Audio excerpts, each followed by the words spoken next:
Welcome back to my another new blog, another new exciting video. তো অনেকদিন পর আমি ব্লগ করছি, এখন আর ব্লগ করা তেমন হয়ে ওঠে না। আমার ফোনের ক্যামেরা কোয়ালিটি যবে থেকে খারাপ হয়েছে আমি আর তেমন কোনো ভিডিও করি না, হয়তো তোমরা দেখিয়েছো।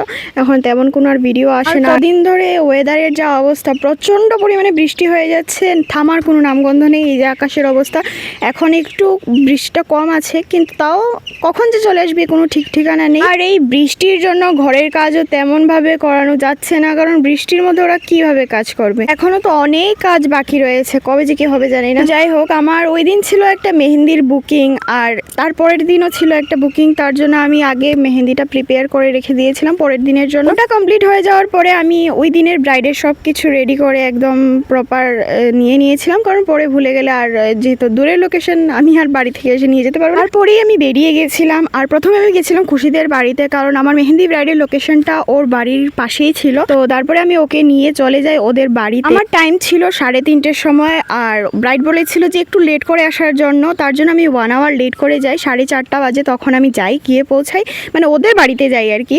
গিয়ে দেখি যে কিচ্ছু রেডি না, না আমার ব্রাইড রেডি, না ওরা যে জায়গায় বসে মেহেন্দিটা করাবে সেই জায়গা রেডি, কিচ্ছু রেডি হয়নি। তারপরে আমার ব্রাইড জানায় যে তাদের আরও নাকি একটু লেট হবে। তো অনেকক্ষণ আমরা বসেছিলাম, 30 মিনিটস মতো বা 40 মিনিটস মতো এখানে বসেছিলাম। এখানে বসে বসে প্রচণ্ড বোর হচ্ছিলাম, তাই ভাবলাম পাশেই একদম কাছে একটা মন্দির আছে, বুদ্ধ মন্দির, তো সেখান থেকে ঘুরে আসি। আর ওই দিন ছিল ওদের কিছু একটা প্রোগ্রাম, মেবি বুদ্ধ পূর্ণিমা, আর ওইখানে প্রোগ্রাম চলছিল, তো একটু ঘুরে আসলাম। তোমরা দেখতেই পেলে আমি আমার ব্রাইডের বাড়িতে ঢুকে গেছিলাম, কিন্তু আমার ব্রাইড এখনও রেডি। মানে আমার টাইম ছিল 3:30, তাও আমি লেট করে এসেছি, কারণ আমাকে বলেছিল একটু লেট করে আসার জন্য। তার জন্য আমি 1 আওয়ার লেট করে এসেছি। 4:30টার সময়, 4:30 বাজে তখন গেছি, কিন্তু তাও রেডি না। এখন বাজে 5টার উপরে। হ্যাঁ, তো এখনও কিচ্ছু রেডি না। আমার ব্রাইড রেডি, ওর ব্লাউজ আসেনি, শাড়ি আসেনি, হ্যান ত্যান। যাই হোক, এগুলো কিন্তু আগে থেকে রেডি করে রাখার কথা, মানে বেসিক একটা জিনিস। টাইমটা অনেক আছে, সবাই না, হাতেও না কয়েকজন আছে এটা, মানে তারা টাইমটা মেনে চলে না। যাই হোক, আমরা ঘরে বসে বোর হচ্ছিলাম, তার জন্য এখানে একটা পাশে একটা মন্দির আছে, বুদ্ধ মন্দির, তো সেখানেই চলে এসেছি।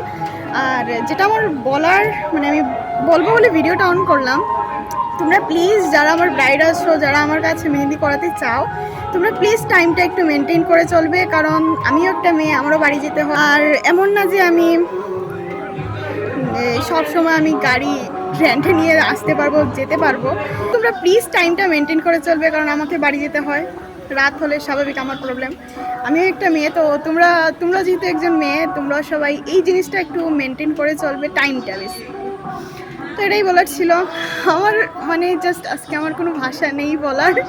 আমি হাসছি ঠিকই, কিন্তু আজকে আমার বেস্টির বাড়ি কাছে, তার জন্য আমি ওর বাড়িতে থাকবো বলে আমি জিনিসটাকে অ্যাকসেপ্ট করে নিয়েছি।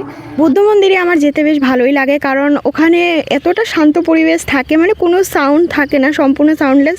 এখন একটা প্রোগ্রাম আছে বলে একটু সাউন্ড আছে, কিন্তু অন্য সময় একদমই থাকে না। মন্দিরে কিছুটা সময় ছিলাম, তারপরে আবার চলে আসি ব্রাইডের বাড়িতে। আর এখন দেখো বাজছে 6:33, এখনও আমার ব্রাইড রেডি হয়নি। মানে আমার কাজ করার সম্পূর্ণ মুডটাই চলে গেছে। আমার মধ্যে যে এক্সাইটমেন্টটা থাকে মেহেন্দি ব্রাইড করানোর আগে, সেটা একদমই নেই, ইচ্ছেটা পর্যন্ত নেই। ফাইনালি আমার ব্রাইড চলে এসেছে, কিন্তু তখন বাজে রাত 8টা, বুঝতে পেরেছো, 4 ঘন্টা লেট। এই টাইমের মধ্যে মেহেন্দি করানো আমার কমপ্লিট হয়ে যায়, মানে 4টে ঘন্টা লেট।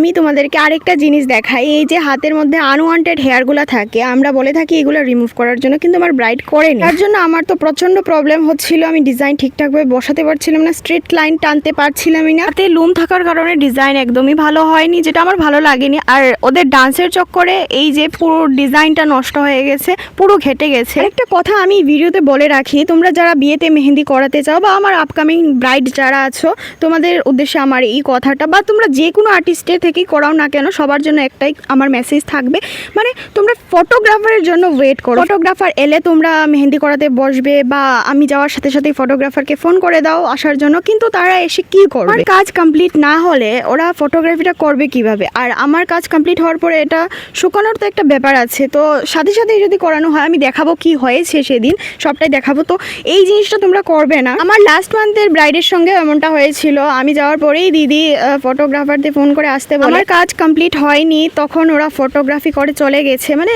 ওয়ান সাইড হয়তো কমপ্লিট হয়েছিল, আমার ঠিক মনে নেই। আর এখানে দাদা কিন্তু ওয়েট করেছিল, আমার কাজটা পুরো কমপ্লিট হয়ে গেছে, দেন ওরা ফটোগ্রাফি মানে শুরু করে দিয়েছে। তখন 11:30টার উপরে বাজে, আর এখানে ফটোগ্রাফি করতে গিয়ে সমস্ত কিছু ঘেটে গেছে।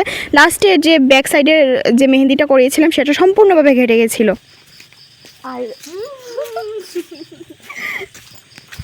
भूत मेरा काली रात, भूत का साया, भूत का साया। रात को कितना बजे जा रहे हैं? 12 बज चुका है। আমাদের স্পেশাল দিনে তোমরা যদি আমার কাছে মেহেন্দি আর নেলস করাতে চাও, তাহলে স্ক্রিনে দেওয়া নাম্বারে আমার সাথে যোগাযোগ করে নিতে পারো। আর ফটোগ্রাফির জন্য যদি দাদার সাথে যোগাযোগ করতে চাও, তাহলে আমি দাদার পেজটা মেনশন করে দেবো। Thanks for watching the video, tata.